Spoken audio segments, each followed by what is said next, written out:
Okay, आज हम लोग स्टार्ट करेंगे मल्टीपल लिमिटिंग फैक्टर। पहले लिमिटिंग फैक्टर आपने सॉरी एमए जो एमए 2 के स्टूडेंट्स हैं उन्होंने जो लिमिटिंग फैक्टर एमए 2 में पढ़ा था वो बेसिक लिमिटिंग फैक्टर था, या जो पिछली वीडियो में हमने पढ़ा है वो बेसिक लिमिटिंग फैक्टर था। यानी कि जब आपके पास सिर्फ वन लिमिटिंग फैक्टर होता है तो लिमिटिंग फैक्टर वन के होते हुए आप कौन सा कॉन्सेप्ट यूज करते हो, तब आप कंट्रीब्यूशन पर यूनिट का कॉन्सेप्ट यूज करते हो। मतलब एक लिमिटिंग फैक्टर हो तो तब मसला नहीं होता, तब हम एक ही लिमिटिंग फैक्टर की मौजूदगी में कंट्रीब्यूशन पर यूनिट के कॉन्सेप्ट पे जाते हैं और हम क्वेश्चन कर लेते हैं। बट सम टाइम कंपनी के रिसोर्सेज के अंदर मल्टीपल लिमिटिंग फैक्टर होते हैं। मतलब ये कि आपके पास मटेरियल भी कम है, आपके पास टाइम भी कम है, आवर्स भी कम है, हो सकता है आपके पास और भी कोई लिमिटिंग फैक्टर हो सकता है, लेबर आवर्स हैं, मशीन आवर्स हैं, कोई भी चीज है जो एक से ज्यादा लिमिटिंग फैक्टर होते हैं। जब एक से ज्यादा लिमिटिंग फैक्टर होते हैं तो तब आप कंट्रीब्यूशन कॉन्सेप्ट को अप्लाई नहीं कर सकते। कंट्रीब्यूशन कॉन्सेप्ट वहां पे एप्लीकेबल नहीं होता। तो एक से ज्यादा लिमिटिंग फैक्टर के लिए हम लीनियर प्रोग्रामिंग यूज करते हैं। लीनियर प्रोग्रामिंग क्या है? लीनियर प्रोग्रामिंग बेसिकली हमें इक्वेशन ड्रा करके बताता है कि आपके इतने लिमिटिंग फैक्टर हैं और उससे ज्यादा आप लिमिटिंग फैक्टर मतलब उससे ज्यादा आप नहीं जा सकते, उतनी ही लिमिट के अंदर रह के ही आपने क्या करना होता है, काम करना होता है। अब फॉर एग्जाम्पल इसके जैसे हम लोग यहाँ पे वो ये बता भी रहा है कि as we have seen that there is only one resource that limits the activities of an organization, sales, demand, product or rank। मतलब वहां पे हम क्या करते हैं, अगर आपके पास एक लिमिटिंग फैक्टर होता है तो हम रैंक कर लेते हैं कंट्रीब्यूशन पर यूनिट की बेस पे और उससे ऑप्टिमम प्रोडक्शन प्लान बना लेते हैं। बट जब एक से ज्यादा लिमिटिंग फैक्टर होते हैं तो फिर हम कंट्रीब्यूशन पर यूनिट से ऑप्टिमम प्लान नहीं बनाते, फिर हम लीनियर प्रोग्रामिंग से ऑप्टिमम प्लान बनाते हैं। वो यही चीज हमें बता रहा है, when there is more than one limiting factor apart from sales demand, हाली सेल्स डिमांड के अलावा भी कोई लिमिटिंग फैक्टर हो, ऑप्टिमम प्रोडक्शन प्लान हम इस तरह रैंकिंग के थ्रू नहीं कर सकते। उस सिचुएशन के अंदर एक टेक्निक यूज होती है जिस टेक्निक को हम कहते हैं लीनियर प्रोग्रामिंग। लीनियर प्रोग्रामिंग के स्टेजेस हैं। लीनियर प्रोग्रामिंग हम डिफरेंट स्टेजेस के थ्रू होते हुए करते हैं। इसके अंदर हमें यहाँ पे वो यही चीज कह रहा है कि the first stage is solving the linear program problem. पहला काम लीनियर प्रोग्राम प्रॉब्लम को सॉल्व करना है, यानी कि formulate the problem. Problem basically है क्या, फिर उसको ट्रांसलेट करना है और फिर मैथमेटिकली फॉर्मूला के अंदर पुट करना है।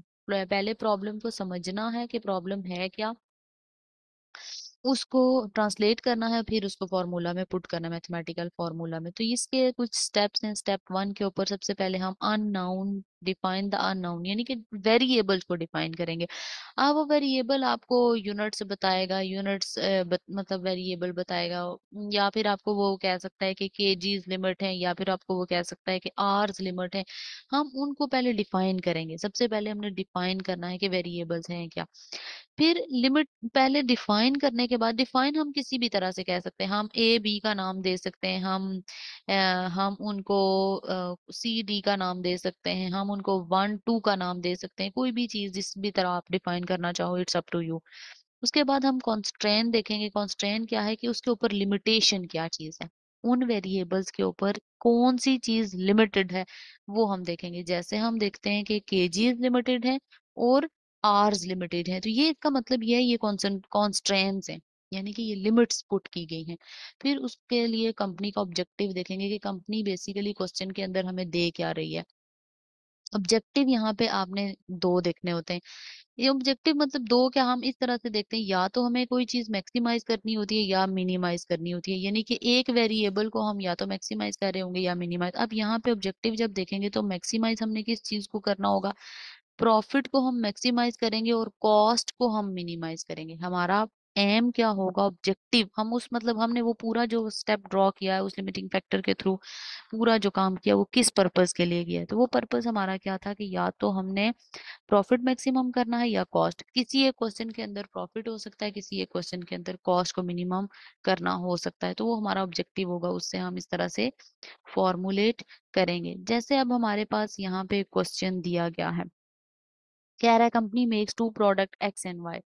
एक्स और वाई कंपनी दो प्रोडक्ट बना रही है और wish is to maximise profit. हमें यहाँ पे ऑब्जेक्टिव बता दिया गया है कि प्रॉफिट मैक्सिमाइज करिए, कॉस्ट को तो मिनिमाइज नहीं किया जा रहा है, यहाँ पे हमें ऑब्जेक्टिव बता दिया गया है, इन्फॉर्मेशन दी गई है। अब मटेरियल पर केजी के अंदर दिया गया है, लेबर पर आवर के अंदर दिया गया है, यानी कि एक एक यूनिट की एक्स और वाई की हमें डाटा दिया गया है। अब वो कह रहा है सेलिंग प्राइस पर यूनिट दिया गया है, अच्छा वेरिएबल कॉस्ट दिया गया है, कंट्रीब्यूशन पर यूनिट। जब क्वेश्चन के अंदर कंट्रीब्यूशन पर यूनिट दिया गया है तो इसका मतलब यह है कि कंपनी का एम क्या है, profit maximisation. Contribution basically earning होती है ना, सेल्स में से वेरिएबल कॉस्ट माइनस करने के बाद। तो कंपनी का ऑब्जेक्टिव क्या होगा, प्रॉफिट मैक्सिमाइजेशन।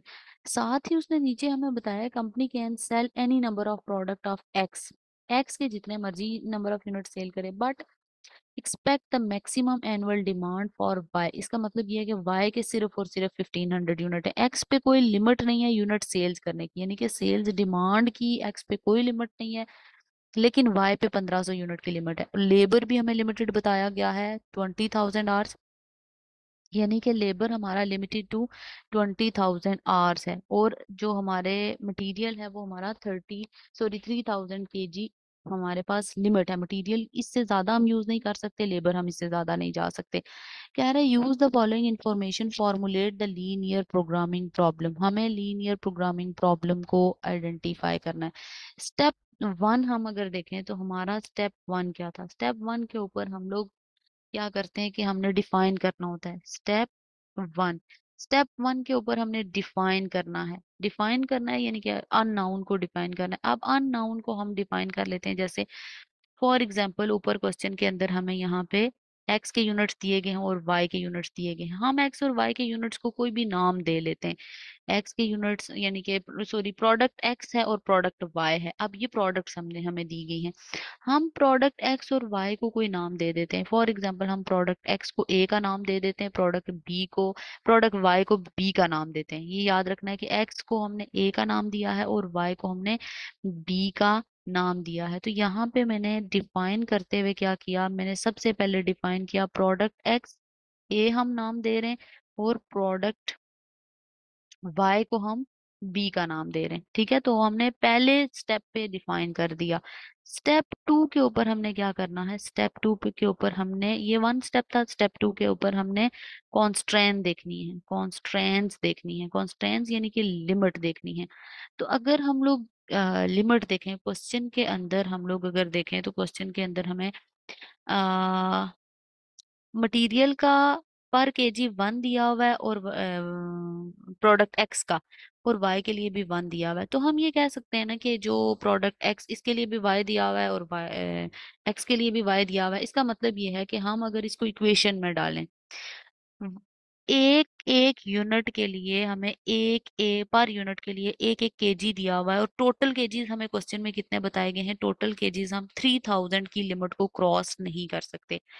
तो हम अगर इसको इक्वेशन में डालें, ठीक है, इक्वेशन में डालें तो हम ये कह सकते हैं कि एक्स को हमने क्या नाम दिया था, ए, प्लस वाई को हमने क्या नाम दिया था, बी, सॉरी ये इधर नहीं राइट कर रहा, इसको हमने क्या नाम दिया था, बी।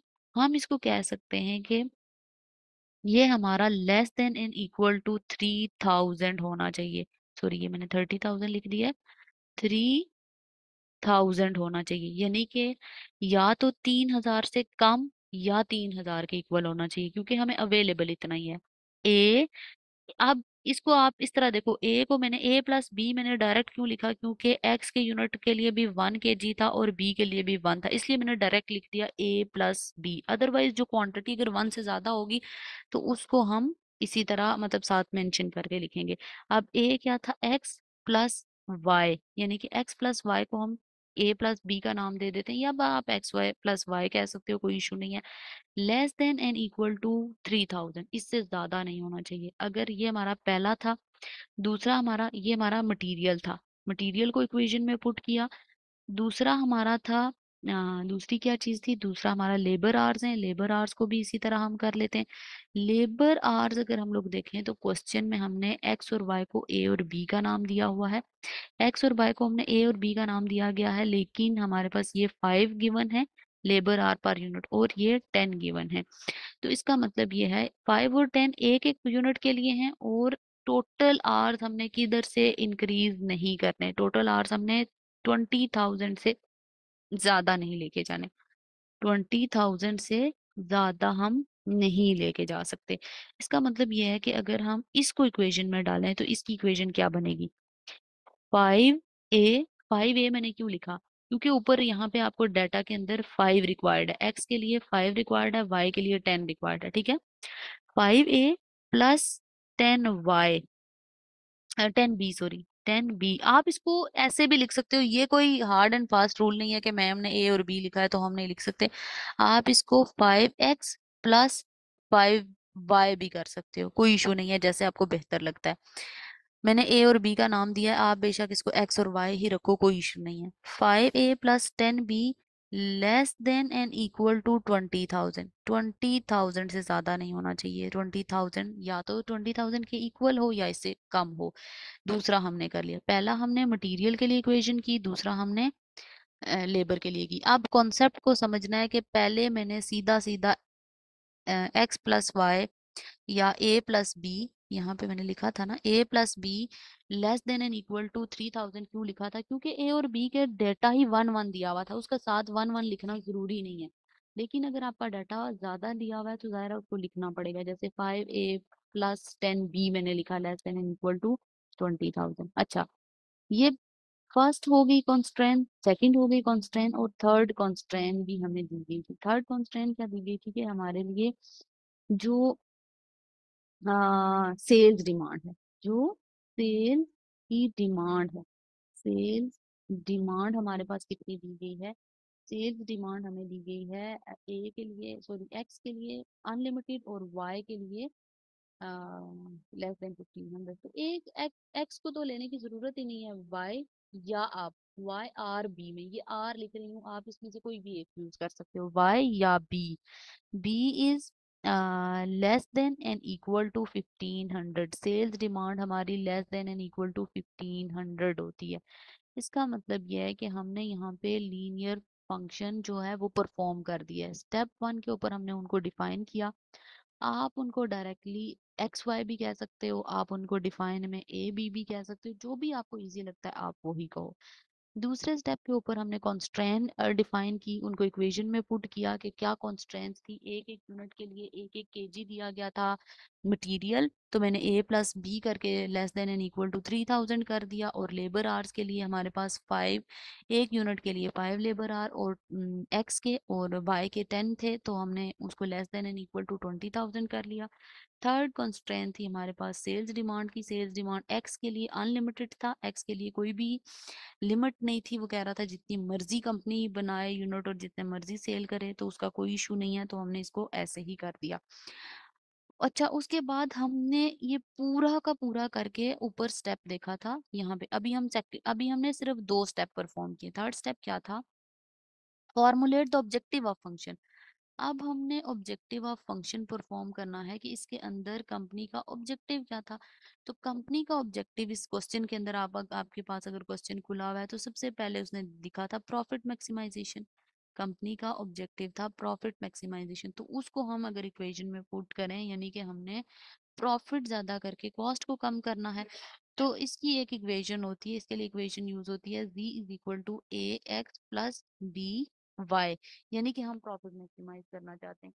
तो प्रॉफिट मैक्सिमाइजेशन के लिए ए एक्स यानी कि एक्स के यूनिट प्लस बी वाई के यूनिट, पर्पस क्या है। तो अगर आप ए एक्स देखो जितने यूनिट बनेंगे तो उनकी कंट्रीब्यूशन होगी 30a, 30a, ये कंट्रीब्यूशन। प्रॉफिट मैक्सिमाइजेशन है तो इसका मतलब कंट्रीब्यूशन हमने लेनी है, प्लस 50b, ये हमारा प्रॉफिट मैक्सिमाइज हो रहा है v equal to 30a plus 50b। तो इस तरह से हमने परफॉर्म करना है, ठीक है। इस तरह से ये हमारा इस क्वेश्चन के 3 स्टेप्स थे। याद रखना है कि तीनों स्टेप्स को हमने कैसे सॉल्व करना है। दोबारा से मैं बता रही हूँ कि स्टेप, क्योंकि ये इम्पोर्टेंट है, ये नया टॉपिक है और ये F5 का टॉपिक है, इसमें से पेपर में सवाल आ सकते हैं। सबसे पहले हमने स्टेप 1 पे डिफाइन करना होता है जो भी हमारे अननाउन है। अननाउन को हम, जैसे हमने एक्स को ए बोल दिया, ए यूनिट में, या हमने y को b बोल दिया। आपकी मर्जी है, आप इनको x y ही रख लो वेरिएबल, यानी कि पहले अननाउन वेरिएबल देखने होते हैं। x y हमने कर दिया। अच्छा, उसके बाद हमने दूसरे नंबर पे क्या किया, कॉन्स्ट्रेंट्स देखी। कॉन्स्ट्रेंट्स इनकी लिमिट्स क्या है, तो लिमिट हमारे पास सबसे पहले अगर हम लोग मटेरियल का देख रहे थे तो मटेरियल एक एक यूनिट यानी कि ए प्लस बी, या आप कर दो X plus Y less than in equal to 3000 था। क्वेश्चन में हमें गिवन था कि 3000 से ऊपर हम नहीं जा सकते, दोनों के लिए जितने भी यूनिट्स बनाएंगे उसके लिए टोटल हमें 3000 से ऊपर नहीं जाना। उसके बाद अगर हम लोग देखें तो हमारे पास मटेरियल के बाद लेबर आवर्स थे। तो लेबर आवर्स के लिए हमने क्या करना है, लेबर आवर्स हमारे पास 5 ए। 5 ए क्यों, क्योंकि ये हमें labour our per unit 5 given था। इधर मैंने 1 1 इसलिए नहीं लिया कि एक ए और बी का मतलब ही 1 1 है, एक एक है तो उसको साथ लिखने की जरूरत नहीं है। 5 A plus 10 B, 10 B Y के लिए is equal, oh sorry, less than and equal to, less than and equal to यहाँ नीचे 20,000 की लिमिट हमें गिवन थी, तो 20,000 से less than or equal to का मतलब ये है कि इससे कम या इतना कर सकते हैं, इससे ज्यादा नहीं कर सकते। और थर्ड कॉन्स्ट्रेंट हमारे पास थी सेल्स डिमांड, इसी के अंदर, ये हमारी पहली है, ये हमारी दूसरी है और ये हमारी तीसरी है स्टेप 2 के अंदर। वो थी सेल्स डिमांड, तो सेल्स डिमांड हमारे पास वाई की थी less than and equal to 1500, इससे ज्यादा यूनिट हम नहीं बना सकते। उसके बाद स्टेप 3 के ऊपर जब हमने ऑब्जेक्टिव फॉर्मुलेट किया, ऑब्जेक्टिव हमारा क्या था, ऑब्जेक्टिव को हमने फॉर्मुलेट करना था।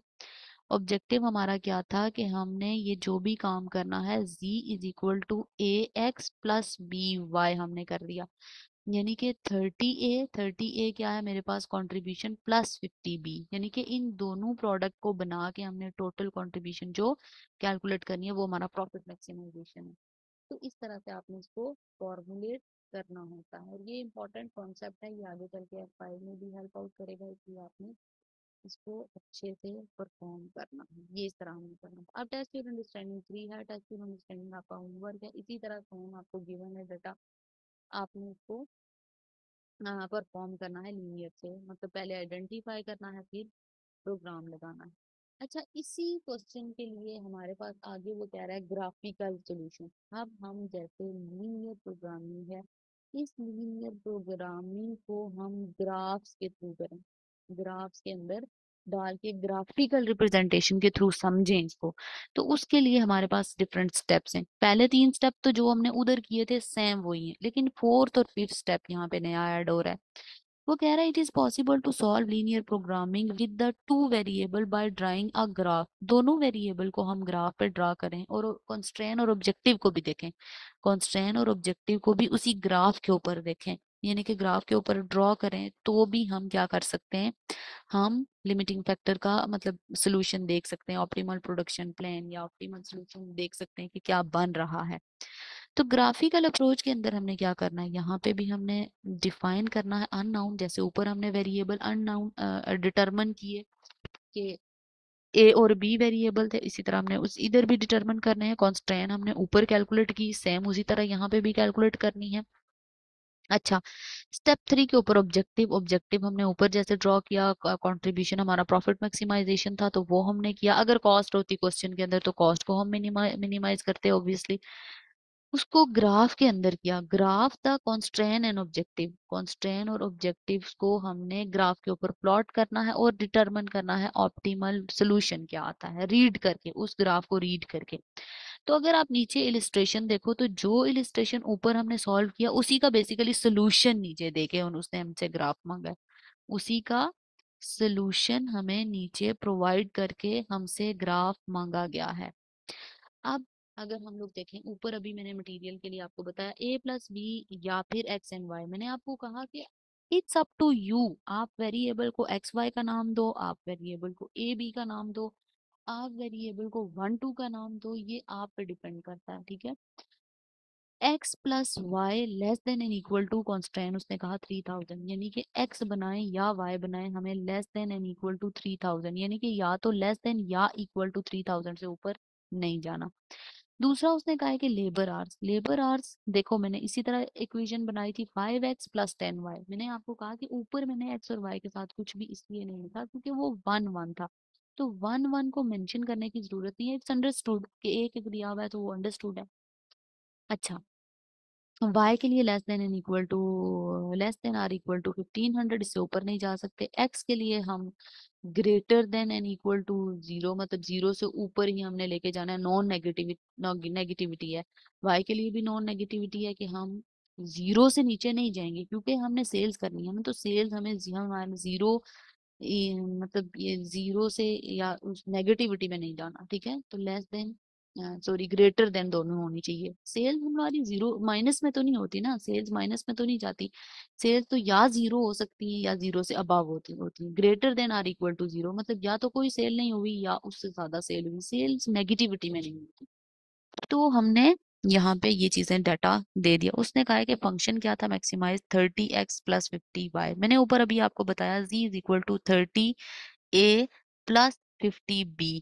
आप इसको 30x भी कह सकते हो प्लस 50y भी कह सकते हो। मैंने आपको पहले बता दिया कि वेरिएबल्स डिफाइन करने सारा का सारा प्रोसेस आपका है, जैसे भी आप उनको डिफाइन करोगे। अच्छा, कहा जा रहा है कि x number of units x produced and sold each year, x के नंबर ऑफ यूनिट्स बनेंगे और सेल होंगे, नंबर ऑफ y के यूनिट्स जितने बनेंगे वो भी सेल करेंगे। कह रहा है determine the optimal solution for linear programming using the graphical approach.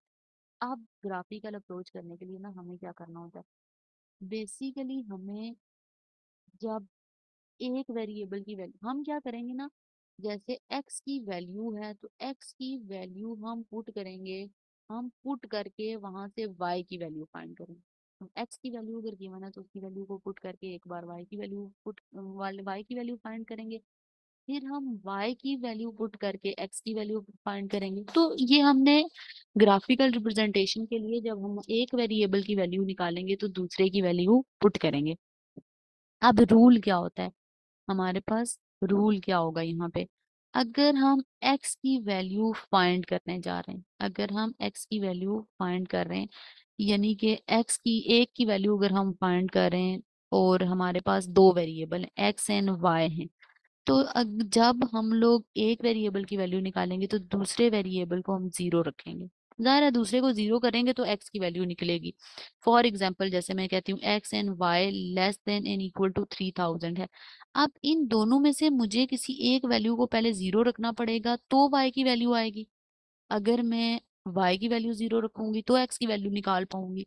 तो ये रूल याद रखना है कि जब हम एक वेरिएबल की वैल्यू निकालेंगे तो दूसरे को हमें 0 रखना है, तभी हम वैल्यू फाइंड आउट कर पाएंगे। और ये हम क्यों करेंगे, हम ग्राफ के अंदर सारा कुछ प्रेजेंट करने के लिए कर रहे हैं। अच्छा, सबसे पहले हम जो हमने पहली कॉन्स्ट्रेंट लगाई थी उसकी वैल्यू कैलकुलेट कर लेते हैं। जैसे हमारी पहली कॉन्स्ट्रेंट क्या थी, x प्लस वाई, आप इसको a प्लस बी भी कह सकते हो, मैंने वहां पे यही लिखा था, x plus Y less than equal to 3000 था, ठीक है।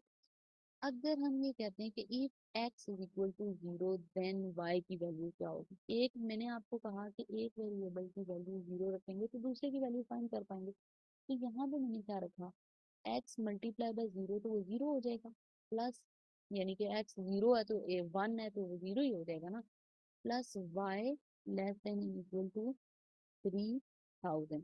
इसका मतलब ये है कि जब x 0 है तब y हमारे पास 3000 आएगा। इसी तरह if y is equal to 0 then x 3000 हो जाएगा, x 3000 हो जाएगा। इस इक्वेशन में अगर हम y को 0 रखते हैं तो x 3000 हो जाता है, x को 0 रखते हैं तो y 3000 हो जाता है। पहला हमने ये सॉर्ट आउट कर लिया ग्राफ के लिए, पहली चीज हमने कर ली। ये कॉन्सेप्ट समझना है, एक वेरिएबल की वैल्यू निकालने के लिए दूसरे को 0 करना पड़ेगा। तो यहाँ पे हमने एक की कैलकुलेट की थी, उसका हमने 0 किया। अच्छा, दूसरा हमने दूसरी कंस्ट्रेंट हमने क्या लगाई थी, लेबर, ये मटेरियल का था, मटेरियल के लिए दिया। दूसरा लेबर आर्स के लिए हमने करा, लेबर आर्स के लिए करा। तो लेबर आर की इक्वेशन क्या थी, 5x plus 10y less than equal to 20,000, ये इक्वेशन थी हमारी। If x is equal to 0 तो ये हमारे पास 0 हो जाएगा ना, 5x, x अगर 0 है तो 5 into 0 is equal to 0, 0 plus 10y is equal to 20,000। अब y is equal to 20,000 divided by 10 आ जाएगा, तो ये वैल्यू आ जाएगी 2,000। बेसिकली अब हम यहाँ पे मैथमेटिकल फॉर्मूलाज अप्लाई कर रहे हैं। मैथमेटिकल लीनियर प्रोग्रामिंग है तो जाहिर है मैथमेटिकल टेक्निक्स लगेंगी। अच्छा, इफ यहाँ पे x हमने 0 रखा था, if y is equal to 0 then x की वैल्यू क्या होगी। अब हमने 5x करना है प्लस 0 करना है। 0 किसको किया, 10y को, क्योंकि 10 into 0 is equal to 0 is equal to 20,000। तो x is equal to 20,000 divided by 5 करेंगे तो ये आ जाएगा 4,000। यहाँ से हमें पता चला कि y की वैल्यू 2,000 आई। इन इन कॉन्सेप्ट को अच्छे तरीके से ध्यान से देखना है, बार बार देखना है और बार बार सॉल्व करना है। y की वैल्यू 2,000 होगी और x की वैल्यू 4,000 होगी, क्योंकि ये मैंने ग्राफ में प्लॉट करना है, ये मैंने ग्राफ में प्लॉट करना है। इधर x की भी 3,000 थी और y की भी 3,000 थी, मतलब दोनों की वैल्यू 3,000 थी। ये दूसरा हो गया। अच्छा, फिर तीसरा क्या था। तीसरा हमारे पास थर्ड जो था वो हमने कहा था कि अगर मतलब y less than equal to 0 हमने ये रखा था। जाहिर है इधर x, सॉरी 0 नहीं 1,500 रखा था, इधर x तो है ही नहीं, तो इसका मतलब ये है कि y की हमारे पास लेस देन इक्वल टू 1,500 ही होगी तीसरी। मतलब और तो कुछ नहीं होगा ना, यहाँ पे x तो था ही नहीं, तो ऑलरेडी y की वैल्यू है। ओके, x वहाँ पे 0 ही है। अच्छा, अच्छा ये डाटा आपने नोट करना है, तो डाटा नोट करने के बाद हम यहाँ पे ग्राफ बनाएंगे। अब मैं यहाँ पे छोटा सा ग्राफ ड्रॉ कर रही हूँ क्योंकि मेरे पास डाटा यहाँ पे सामने है, तो मैं इस डाटा के थ्रू ग्राफ को बनाऊंगी। अब हम क्या कर लेते हैं, हम यहाँ पे डाटा को प्लॉट कर लेते हैं। हमारे पास ये y एक्सिस है और ये x एक्सिस है, ठीक है। x और y के ऊपर हम इसी तरह वैल्यूज रख लेते हैं, यानी कि 1,000 है एक साइड पे, हम 1,000, 2,000 और 3,000 एंड 4,000 रख लेते हैं।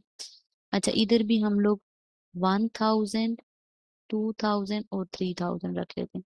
अब सबसे पहले अगर आप मटेरियल को प्लॉट करो, सबसे पहले हमने ग्राफ में मटेरियल को प्लॉट करना है।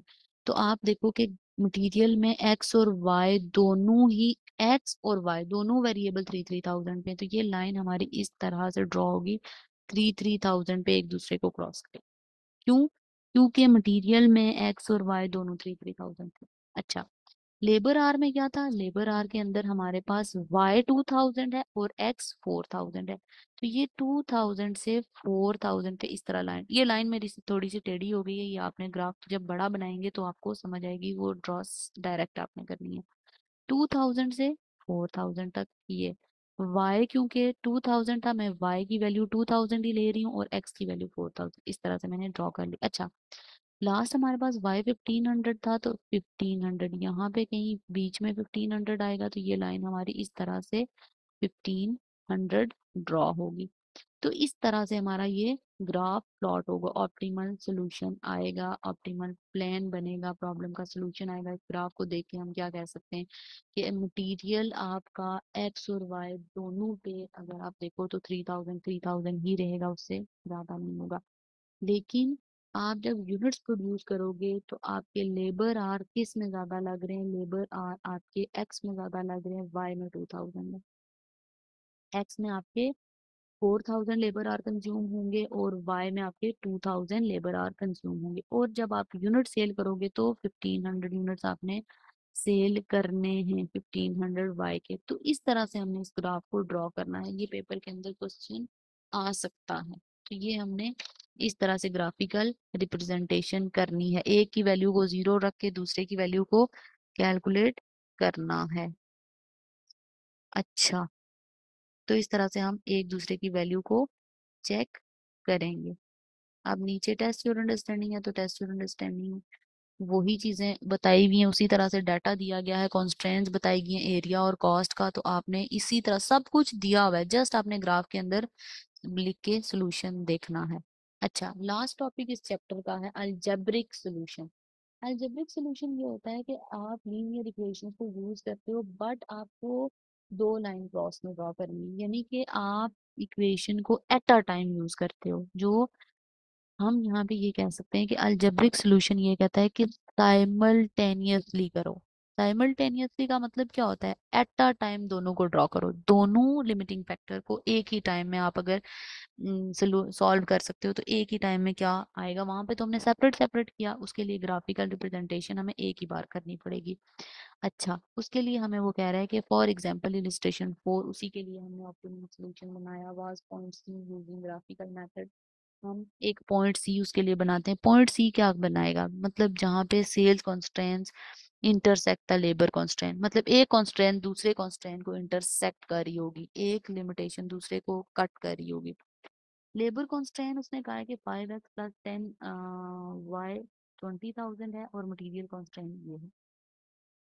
The basic method is to estimate one of the two unknown between the equation. दोनों के लिए हम लोग क्या करेंगे, एक एक दोनों के लिए, दोनों अननोन के लिए एक हम एक को एलिमिनेट कर देंगे, उनसे एक मेथड एक चीज को एलिमिनेट कर दें और दूसरी हम रहने दें।